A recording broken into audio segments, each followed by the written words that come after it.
പ്രിയപ്പെട്ടവരെ, ഇന്ന് സന്ദർശിക്കുന്ന ദേവാലയം മുനമ്പം വേളാങ്കണ്ണി മാതാ ചർച്ച് ആണ്. നിങ്ങളെല്ലാവരും ഈ ദേവാലയത്തെക്കുറിച്ച് ഇപ്പോൾ കേട്ടിട്ടുണ്ടാകും.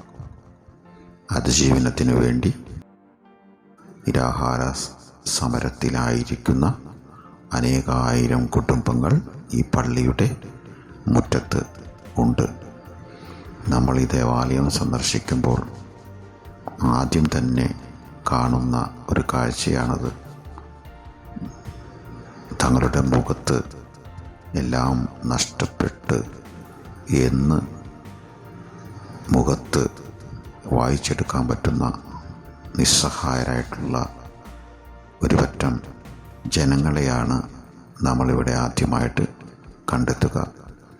അവരുടെ മുഖത്ത് നോക്കുമ്പോൾ തന്നെ അവരുടെ ആശങ്ക നമുക്ക് വായിച്ചെടുക്കാനായിട്ട് സാധിക്കും.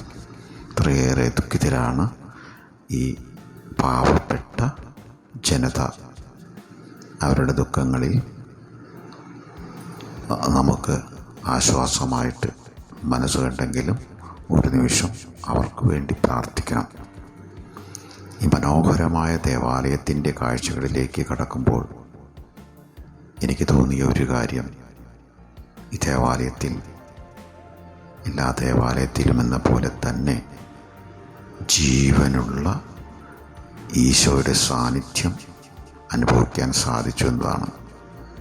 ജീവനുള്ള ഈശോയുടെ സാന്നിധ്യം അപ്പത്തിൻ്റെ രൂപത്തിൽ സക്രാരിയിൽ എഴുന്നള്ളിയിരിക്കുന്ന ആ ജീവനുള്ള ഈശോയുടെ ശക്തമായിട്ടുള്ള സാന്നിധ്യം ഈ ദേവാലയത്തിൽ ഉണ്ട്. നിറഞ്ഞു നിൽക്കുന്ന ഈശോ, ജീവനോടെയുള്ള ഈശോ ഈ ദേവാലയത്തിൻ്റെ മുറ്റത്തുണ്ട്, അകത്തുണ്ട്, പരിസരത്തുണ്ട്, അന്തരീക്ഷത്തിൽ മുഴുവൻ നിറഞ്ഞു നിൽക്കുന്നു. ജ്ഞാനത്തിൻ്റെ പുസ്തകം 1-ാം അധ്യായം 7-ാമത്തെ തിരുവചനം, കർത്താവിൻ്റെ ആത്മാവിനാൽ ലോകം മുഴുവൻ നിറഞ്ഞിരിക്കുന്നു, മനുഷ്യൻ പറയുന്നത് അത് കേൾക്കുന്നു. ദൈവത്തിൻ്റെ ആത്മാവിനാൽ, ഈശോയുടെ ആത്മാവിനാൽ ഈ പ്രദേശമാകെ നിറഞ്ഞിരിക്കുന്നു. ഈ മനുഷ്യരുടെ കണ്ണുനീരൊപ്പാൻ യേശോനാഥൻ ഇവിടെ സന്നിഹിതനാണ്.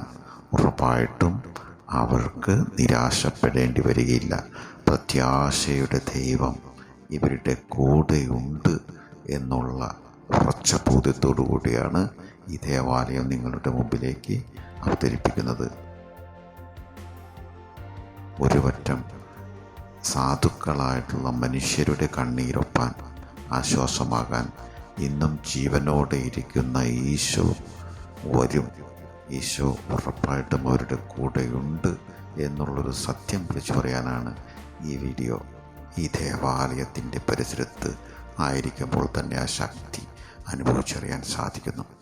ഈശോയുടെ ദിവ്യ സ്നേഹം, ഈശോയുടെ പരിശുദ്ധമായിട്ടുള്ള സാന്നിധ്യം അനുഭവിച്ചറിയാൻ ഈ നിമിഷങ്ങളിലൊക്കെ നിങ്ങൾക്ക് സാധിക്കട്ടെ. ഈ മനോഹരമായിട്ടുള്ള ദേവാലയം, ഈ കൊച്ചു ദേവാലയം സ്ഥിതി ചെയ്യുന്നത് മുനമ്പം ബീച്ചിന് തൊട്ടടുത്താണ്. പറവൂരിൽ നിന്ന് വരുമ്പോൾ മൂത്തുകുന്നം ജംഗ്ഷനിലെത്തി ചുറ്റിക്കാട് വഴി മാലിയങ്കര പാലം കടന്ന് മുനമ്പം ബീച്ചിലെത്തുക.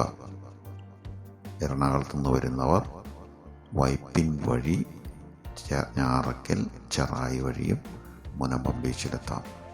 ഇപ്പോൾ ഇവരുടെ ഈ ശക്തമായിട്ടുള്ള സമരവേദിക്ക് മുമ്പിലായിരിക്കുമ്പോൾ ഇവരോട് പറയാനുള്ളൊരു കാര്യം, ശക്തനായിട്ടുള്ള ദൈവം, ലോകം സൃഷ്ടിച്ച ദൈവം, സമസ്തത്തിൻ്റെയും മേൽ അധികാരമുള്ള ദൈവം, സകലത്തിൻ്റെയും മേൽ അധികാരമുള്ള ദൈവം നിങ്ങളോട് കൂടെയുണ്ട്. ശക്തനായവൻ വലിയ കാര്യങ്ങൾ നിങ്ങൾക്ക് ചെയ്തു തരാൻ പോകുന്നു. പറഞ്ഞാൽ ആരും വിശ്വസിക്കാത്ത അത്ഭുതങ്ങളും അടയാളങ്ങളും ഇവിടെ ദൈവം പ്രവർത്തിക്കാൻ പോകുന്നു. പ്രത്യാശയുടെ ദൈവം അനുഗ്രഹിക്കുന്ന ആ നാളുകൾ ഇതാ അടുത്തെത്തിയിരിക്കുന്നു. അനുഗ്രഹത്തിൻ്റെ ദൈവം നിങ്ങളെ അനുഗ്രഹിച്ചിരിക്കുന്നു. അതിൻ്റെ അടയാളങ്ങൾ കുറച്ച് ദിവസങ്ങൾക്ക് ശേഷം നിങ്ങൾക്ക് കേൾക്കാനായിട്ടും അനുഭവിക്കാനായിട്ടും സാധിക്കും.